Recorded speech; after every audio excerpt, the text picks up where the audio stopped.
나오미의 남편 엘리멜렉의 친족으로 유력한 자가 있으니 그의 이름은 보아스더라.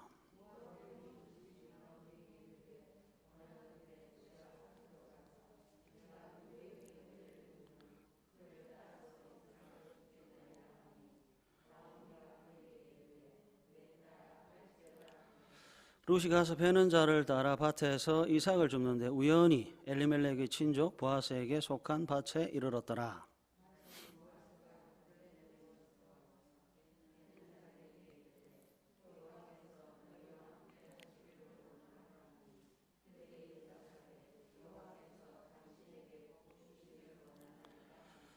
보아스가 베는 자들을 거느린 사환에게 이르되 이는 누구의 소녀냐 하니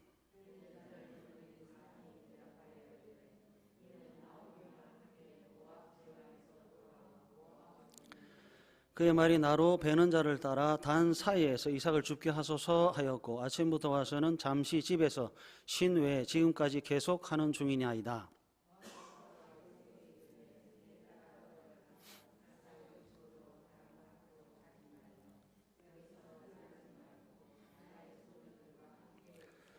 그들이 베는 밭을 보고 그들을 따르라. 내가 그 소년들에게 명령하여 너를 건드리지 말라 하였느니라. 목이 마르거든 그릇에 가서 소년들이 길어 온 것을 마실지니라 하는지라.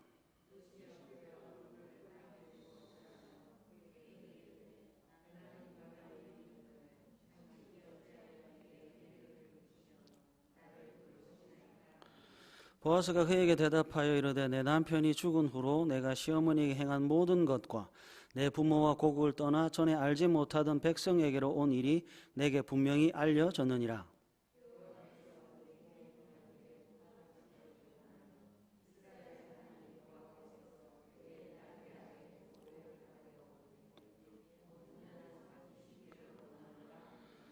룻이 이르되 내 주여 내가 당신께 은혜 입기를 원하나이다.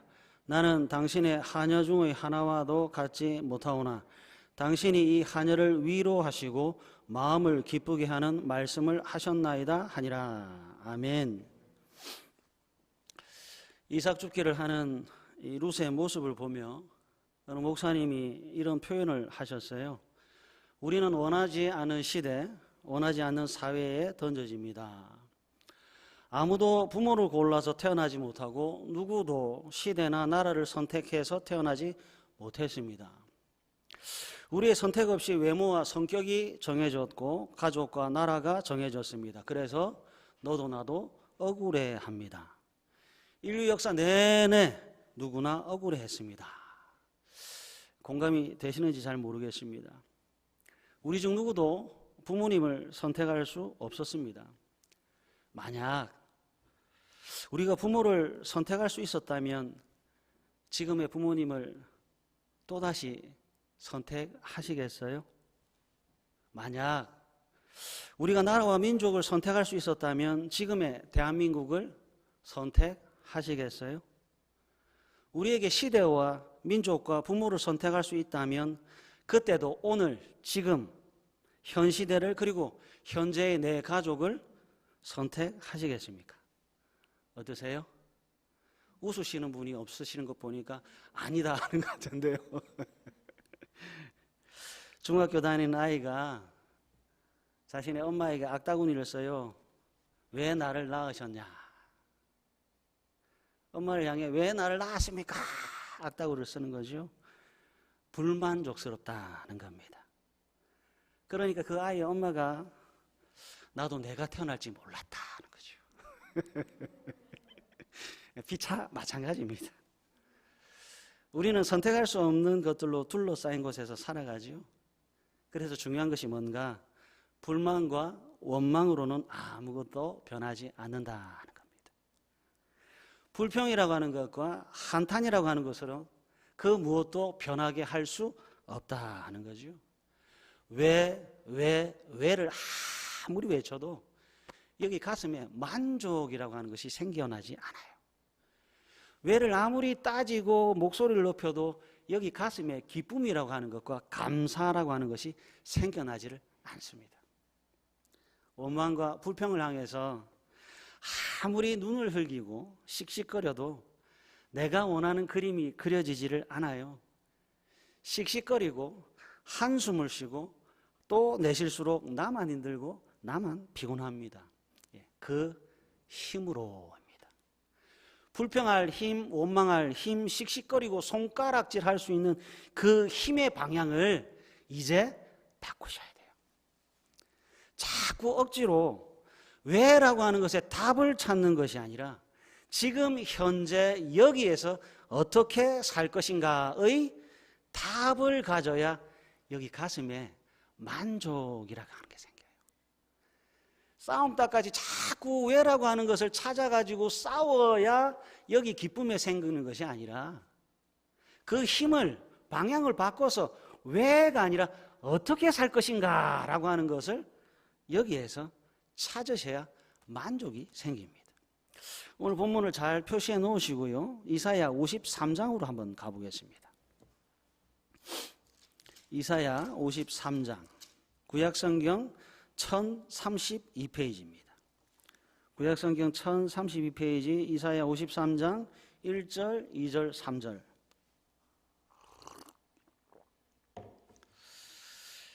구약성경 1032페이지 이사야 53장 1절, 2절, 3절. 다 찾으셨나요? 한번 읽어볼까요? 시작. 우리가 전한 것을 누가 믿었느냐? 여호와의 팔이 누구에게 나타났느냐? 그는 주 앞에서 자라나기를 연한 순 같고 마른 땅에서 나온 뿌리 같아서 고운 모양도 없고 풍채도 없은즉 우리가 보기에 흠모할 만한 아름다운 것이 없도다. 그는 멸시를 받아 사람들에게 버림받았으며 간고를 많이 겪었으며 질고를 아는 자라. 마치 사람들이 그에게서 얼굴을 가리는 것 같이 멸시를 당하였고 우리도 그를 귀히 여기지 아니하였도다. 예수님에 대한 묘사를 이사야 선지자가 하는데 보십시오. 2절 우리가 보기에 흠모할 만한 아름다운 것이 없도다. 3절 우리도 그를 귀히 여기지 아니하였도다. 흠모할 게 없어요. 귀히 여기지 않아요. 그래서 간고, 질고, 멸시입니다. 어렵고 고되고 괴롭습니다. 왜 이렇게 생겼는지, 왜 이 집안에 태어났는지, 왜 하필 이 시대에 태어났는지 모르는 겁니다. 예수님의 외모를 보고 사람들이 뭐라고 했는지 아세요? 나사렛에서 선한 것이 나오겠느냐. 예수님의 얼굴과 그 모양새와 옷차림을 보고 나사렛에서 무슨 선한 것이 나오겠느냐 했습니다. 조롱한 거죠. 예수님께서 십자가에 이렇게 달리시니까 죄인의 십자가라고 또 멸시와 조롱을 했습니다. 바울이라고 하는 사도도 한번 보세요. 교회와 성도로부터 사도인 바울이 들었던 말이 당신이 하나님의 사자라면 왜 그렇게 생겼습니까? 라고 외모를 지적당했습니다. 사도라고 하면서 편지는 글은 잘 썼는데 왜 그렇게 설교는 못합니까? 라고 설교 지적을 받았습니다. 참 슬프지요? 사도인데 외모 지적받고 설교 못한다고 지적받았습니다. 뿐만 아니라 사도라면서 왜 그렇게 밤낮 어려움을 당하고 사느냐고. 아니 목사고 장로고 권사고 집사면 하나님의 복을 받아야 되는데 당신이 하나님의 사도라고 하면서 하나님의 복은커녕 왜 그렇게 굶습니까? 매를 맞습니까? 춥고 헐벗고 욕먹고 사느냐고 놀림과 조롱을 당했습니다. 참 씁쓸하지요. 딴에는 열심히 한다고 하는데 사람들이 알아주지를 않습니다. 그래서 바울 당신 진짜 사도가 맞습니까? 를 물었죠. 바울이 이제 터키라고 하는 곳으로 전도를 하려고 계획을 탁 세웠는데 하나님이 아니다. 터키 말고 마게도냐로 가라 합니다. 바울은 터키로 갈 것을 다 준비하고 있었는데 하나님 아니다. 마게도냐로 가라. 보세요. 바울은 아무 준비도 없이 그 어떤 도움도 없이 마게도냐라고 하는 곳으로 보내집니다. 성경에 나타난 인물들도 선택할 수 없었습니다. 그냥 태어났고 그냥 자랐고 그냥 살아갑니다. 왜 사나 하는 생각이 들지요. 이게 뭔가 하는 의문도 생깁니다. 구약에 등장하는 야곱의 아들 11번째 아들 요셉 한번 보세요. 꿈을 꾸고 싶어 꿈을 꾸는 사람은 아무도 없습니다. 그리고 꿈을 꾸고 싶다고 해서 꿈이 꿔지는 것도 아니지요. 하나님이라고 하는 분이 꾸게 하시니까 꿈을 꾸게 됐습니다. 선택 아닙니다. 하나님께서 꾸게 한 꿈을 꿨어요. 그리고 형들에 의해서 구덩이에 빠졌어요. 미디안 상인에 의해서 노예로 팔려갑니다. 참 10대 소년이 인생의 우여곡절을 많이 겪고 있지요. 하나님의 꿈, 형들에 의해서 구덩이에 빠지고 상인에 의해서 노예로 팔려갑니다. 그뿐인가요? 감옥에 갇히기까지 했습니다. 이 여정 속에서 요셉이 자신의 의지로 선택해서 이루어낸 것이 하나도 없습니다. 늘 수동적입니다. 묶입니다. 끌려갑니다. 팔려갑니다. 감옥에 갇힙니다. 왜 이러는지 모르는 거예요. 왜 이러는지 아무것도 모르는 거예요. 요셉이 그냥 태어났는데 형들의 미움을 받고, 요셉이 태어났는데 그냥 구덩이에 빠지고 노예로 팔리고 감옥에 갇히는 거예요. 왜 이러는지 모르는데 시간이 그냥 막 흘러갑니다. 시간이 흘러가는데 예수님도 바울도 요셉도 선택할 수 없는 것들에 막 둘러싸여서, 그래서 시간이 흘러가는데 원망과 한탄으로 시간을 낭비하지 않더라는 거예요. 강조점이 여기 있습니다. 왜 내 인생이 이렇게 한탐스럽나? 왜 내 인생만 이렇게 모질고 고된가를 아파하면서 시간 낭비를 하지 않더라 하는 거예요. 인생에서 정말 심각한 것이 뭔지 아세요? 누가 더 어렵다 힘들다가 아니라, 인생에 있어서 정말 심각한 것은 내가 무엇을 해야 하는지를 모르는 것에 있습니다. 인생에 있어서 가장 심각한 것은 무엇을 해야 할지를 모르는 거예요. 무엇을 해야 하는 건지 모르니까 원망만 하는 거예요. 무엇을 해야 하는지 모르니까 불평만 하는 거예요. 그리고 시간 낭비입니다. 여러분, 예수님을 보십시오. 바울과 요셉을 보십시오. 십자가가 예수님의 인생이니까 예수님은 그 십자가를 당당하게 짊어집니다. 마게도냐면 어떻고 터키면 어떻습니까? 하나님께서 보내시니까 그곳에 중얼중얼 거리면서 가는 것이 아니라 가는 거예요. 요셉이 묶이고 끌려가고 노예가 되고 감옥에 갇히는 전 과정이 요셉의 선택에 의해서 되어지는 것이 아니에요. 얼마든지 원망할 수 있지요. 얼마든지 한탄할 수 있지요. 그러나 요셉이 원망 안 합니다. 한탄 안 합니다. 이곳에서 내가 무엇을 해야 되는가를 기어이 이루어냅니다. 노예로 끌려가서 가정의 총무가 됐지요. 가정의 총무가 되니까 하나님이 나를 총무일을 하게 하시는구나. 감옥에 갇혔지요. 그러니까 죄인의 신분이 된 거예요. 죄인의 신분이 되니까 하나님께서 나를 감옥에 갇히게 하셨구나. 수감된 신분으로 그곳에서 해야 할 일을 찾아냅니다. 예수님이 힘들지 않다, 바울이 힘들지 않다, 요셉이 힘들지 않다, 괴롭지 않다가 아니에요. 나는 24시간이라고 하는 것, 1분이라고 하는 것, 1초라고 하는 것, 그 시간을 낭비하지 않겠다 하는 겁니다. 시간 낭비하지 않겠습니다. 살아내겠습니다. 사는데 그냥 시간이 물처럼 줄줄줄줄 흘러가는 것이 아니라, 하나님, 그곳에서 어떤 곳인지 모르겠지만 그곳에서 꼭 해야 할 일을 찾아서 반드시 해내겠습니다. 룻 보십시오. 룻기 1장 그리고 룻기 2장에 왔습니다. 룻기 1장과 룻기 2장을 보시면서 룻이라고 하는 사람이 가난을 선택한 적 있던가요? 없습니다. 룻이 모압 사람입니다. 룻이 모압 사람으로 태어나기를 선택했나요? 아니요. 룻이 시아버지가 왜 죽었는지 압니까? 모릅니다. 룻이 남편이 왜 죽었는지 압니까? 모릅니다. 선택하지 않았는데 그 모든 일들이 갑자기 그리고 서서히 다가와서 룻이라고 하는 사람이 인생이 돼버렸고 현실이 돼버렸습니다. 룻이 아는 것이 있어요. 아버지가 돌아가셨는 거 왜 돌아가셨는지 몰라요. 왜 가난하게 됐는지도 몰라요.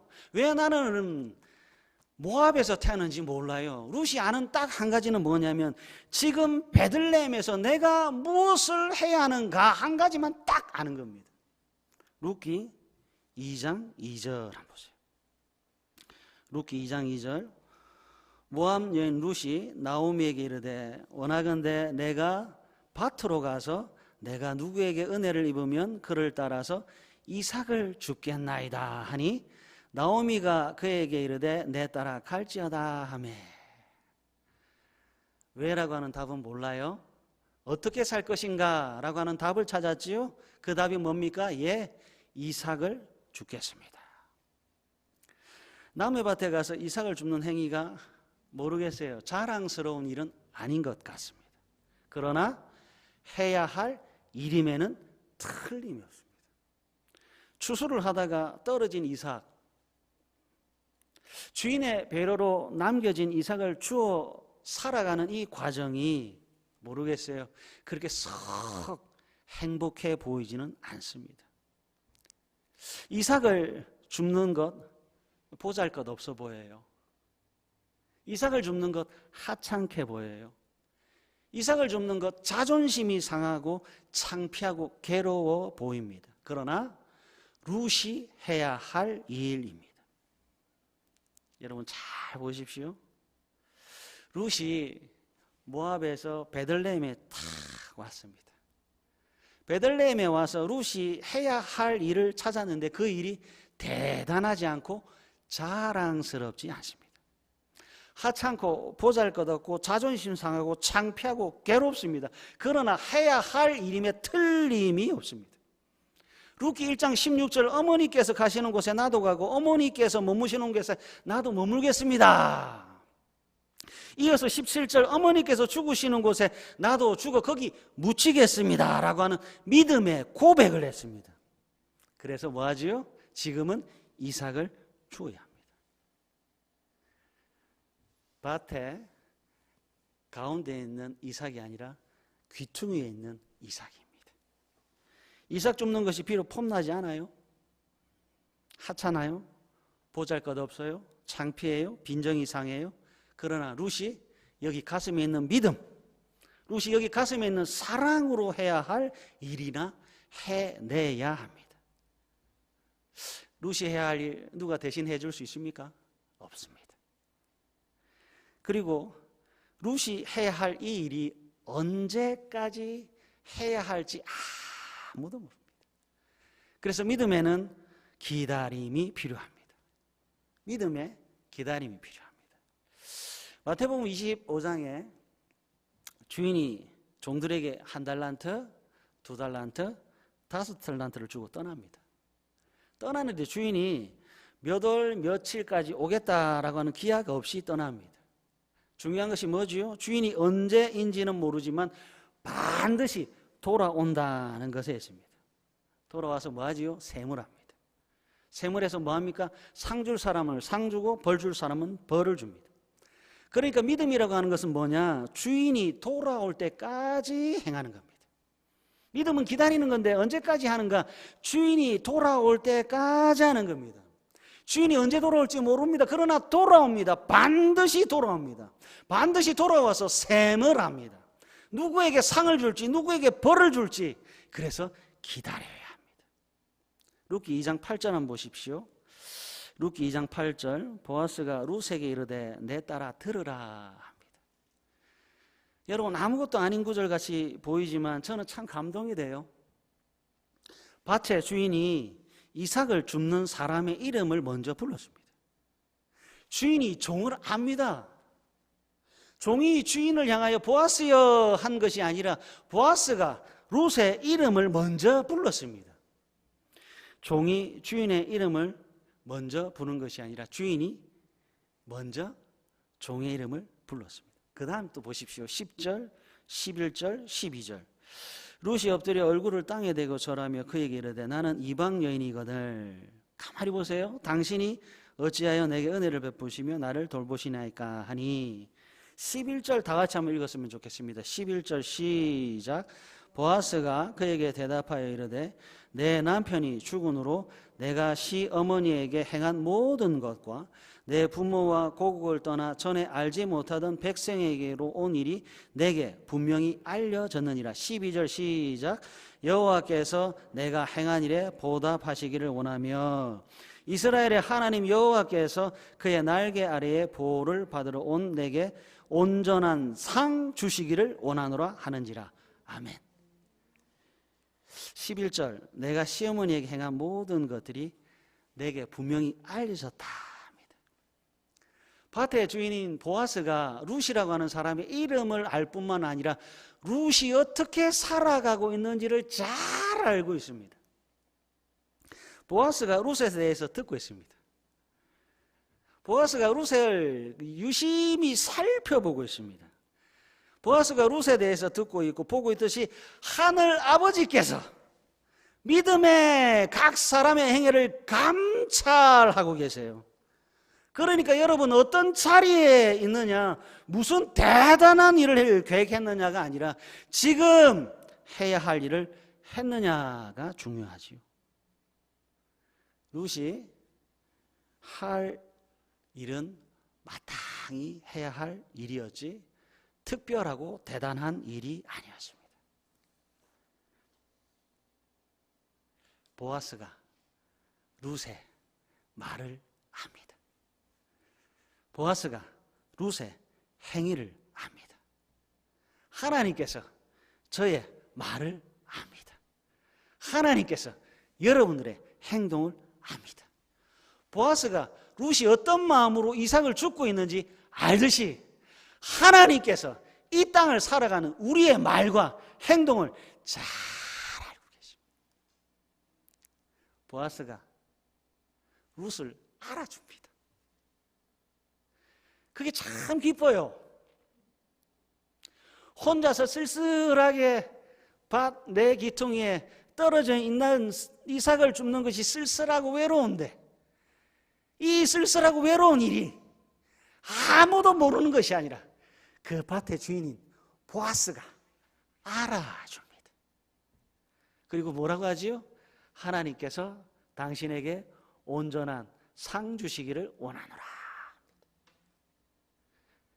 우리가 행동하는 말, 우리가 행하는 모든 것들 아무도 몰라주는 것 같지요? 아니요.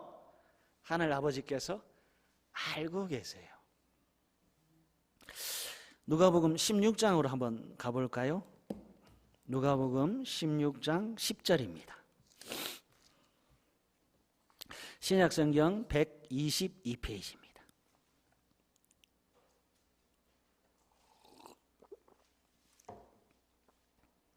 신약성경 122페이지 누가복음 16장 10절 다 찾으셨나요? 다 같이 한번 읽어보겠습니다. 시작. 지극히 작은 것에 충성된 자는 큰 것에도 충성되고 지극히 작은 것에 불의한 자는 큰 것에도 불의하니라. 아멘이신가요? 지극히 작은 것에 충성된 자는 큰 것에도 충성되고 지극히 작은 것에 불의한 자는 큰 것에도 불의하니라. 예수님의 말씀이에요. 누가복음 19장으로 한번 가보겠습니다.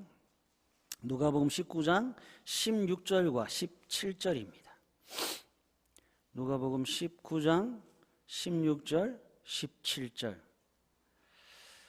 그 첫째가 나와 이르되 주인이여 당신의 한 문화로 10문화를 남겼나이다. 뭐하고 있지요? 지극히 작은 것에 충성했습니다.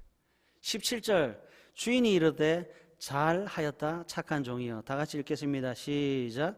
내가 지극히 작은 것에 충성하였으니 10골 권세를 차지하라.